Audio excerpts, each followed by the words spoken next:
What up, y'all? This is Zircon signing back into the 6 days of snow. And on the last episode, which was a little bit ago, we got a little bit of a taste of how tough Reiko is. And, well, yeah, why not? Like, yeah, we know she's tough, especially when she's hanging out with her cold-hearted mom. Yeah, but let's go ahead and continue on. Reiko gave me a reassuring smile, like a healthy, rose-cheeked worker for a peace communist propaganda, and flexed.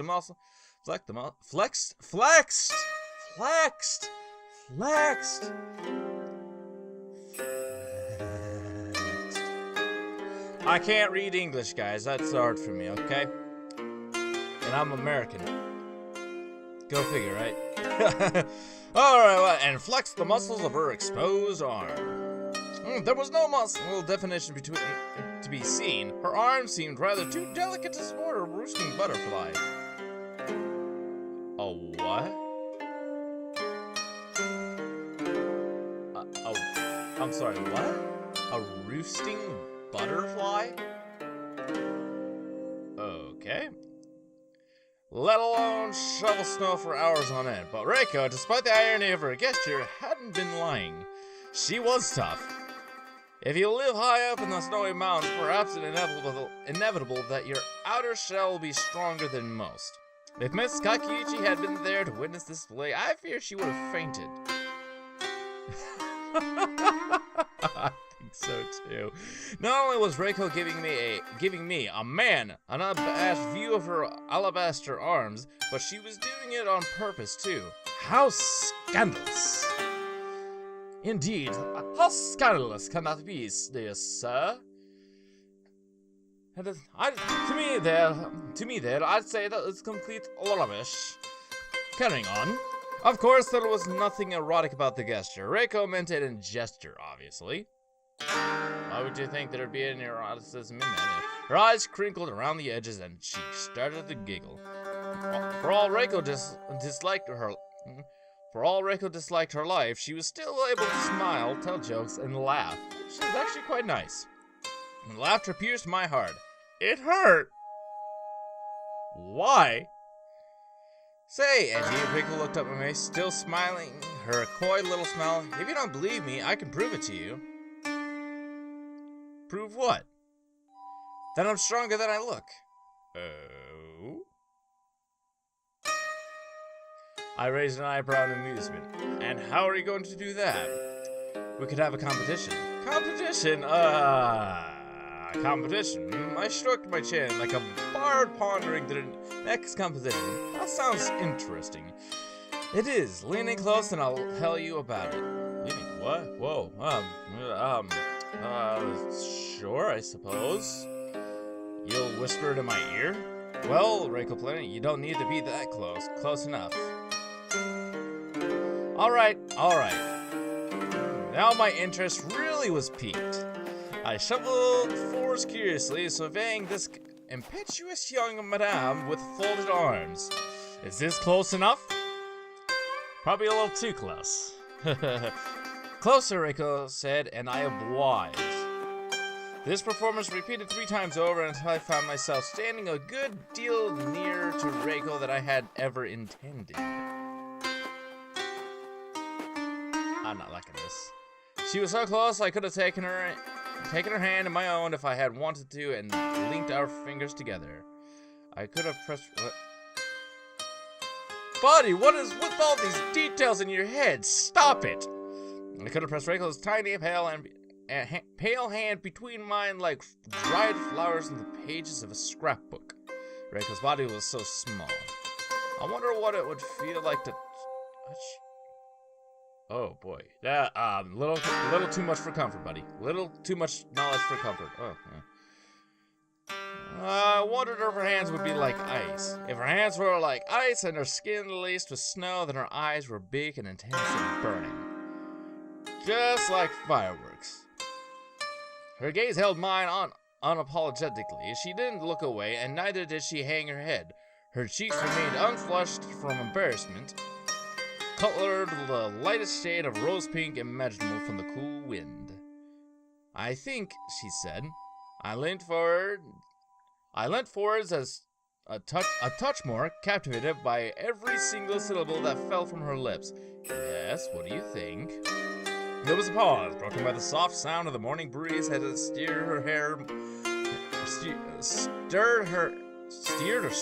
Stirred, I'm gonna go stirred. Stirred her hair, my sleeves, my heart, and then we should have a snowball fight. Snowball fight! Hallelujah! Something that's actually not. Ooh, okay. Alright. Snowball fight it is. Okay. And so we did. Reiko put her shovel away, then led me into the forest. She was so enthusiastic about her ideas, she seemed half ready to take me by the hand. And I would have just been like, oh, no, you don't. Nope, I'm not doing this. I'm not doing this. Okay. I wish she had to.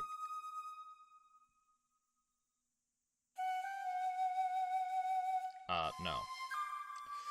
I was too much of a coward to seize the opportunity for myself. Buddy, you are 3 times older than she is? Or 2 or 3 times. But probably like around 3 times, yeah. Like all opportunities, however, it was brief and fleeting and passed without. And Reiko didn't take my hand, and I didn't take hers. Instead, she ran ahead in front of me, as much of her as her kimono would allow her to run, and turned, the wind spilling the dark hair across her white face, begging me to hurry. I tried to hurry, but I was older than Reiko and didn't want to cause myself undue injury.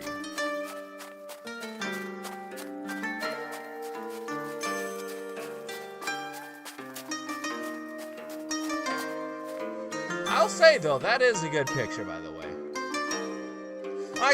I explained my trepidation to Reiko, and she laughed and called me an old man.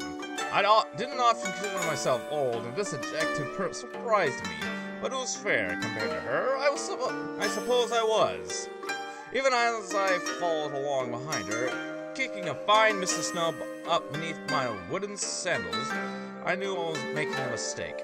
We were happy in that moment, yes, almost decidedly so, like 2 lovers eloping.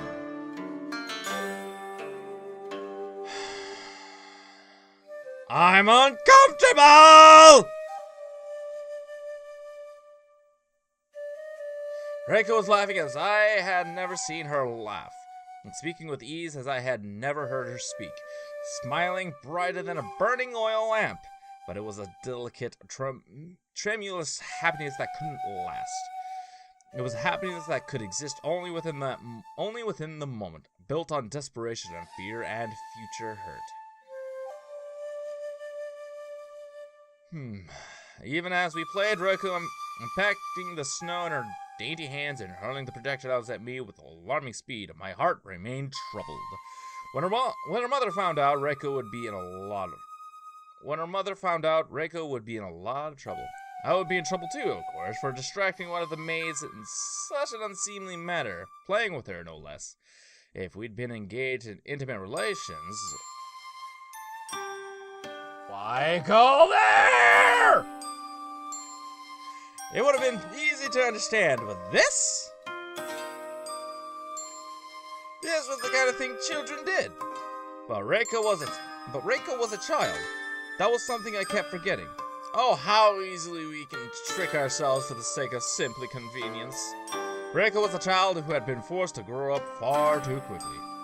She could be quiet and reserved, the insides of her arms and her skinny wrists carefully hidden away behind the layers of cloth, but that wasn't who she truly was.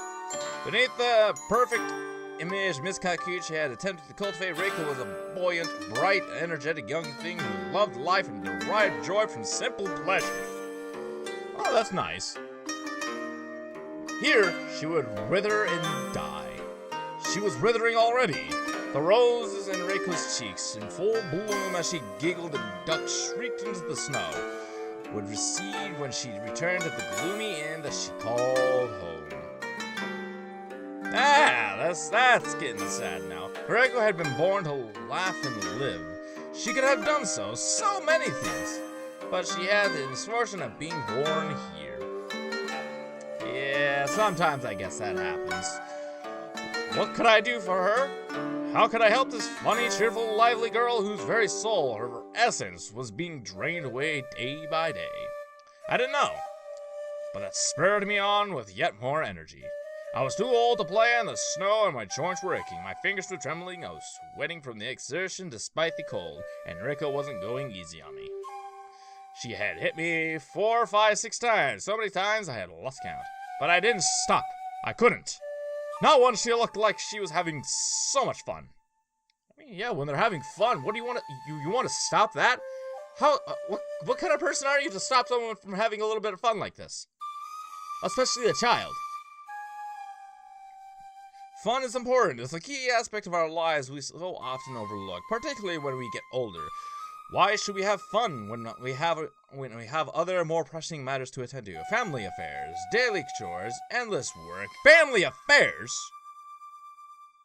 What kind of family affairs are you talking about here, buddy? Oh no, I'm not going to get into that into detail. But Reiko was too young to worry about such things. She shouldn't have worried. I wanted to wipe all her worries away. Reiko's head was tipped back, she was laughing. At that moment, I wish I was a painter or a photographer, not a writer. Writers capture moments as they happen. They can file images away inside their heads and attempt to recreate them on paper, but no matter how perfectly we try, it just isn't enough. Writers are nostalgic sort by necessity. I think always hearkening back to the past as we try to relive it. Affirm it. Adore it. But we can never possess it. Not really. You can never really possess anything, really. Because, I mean, if you possess something, you're kind of controlling it. When you control something, sometimes it turns out bad. When we write, the only things we record are memories. Hazy, wavering, uncertain. Writers can never state anything with complete certainty. There's always some margin of error. And there are some imperfections that can be smoothed away, no matter how we try. And perhaps it's true what they say. Another cliche, but it conveys its meaning well. A picture can paint 1,000 words. But a picture of Reiko as she was then, tendrils of hair stuck to her cheeks, her face flushed with happiness was priceless. I would have cherished such an image until the day I died. There we go. There we go. And that's where we're gonna have to go ahead and end it off here, guys. We'll talk with Ms. Kakiichi at a later date. So, thank y'all for watching, and I'm pretty sure we're like in serious trouble right now. But anyways, thank y'all for watching. If you like this video, press that like button, like it, and as always, stay active and stay connected, guys. I'll see you on the next one. This is Sicon, signing out. Bye, y'all.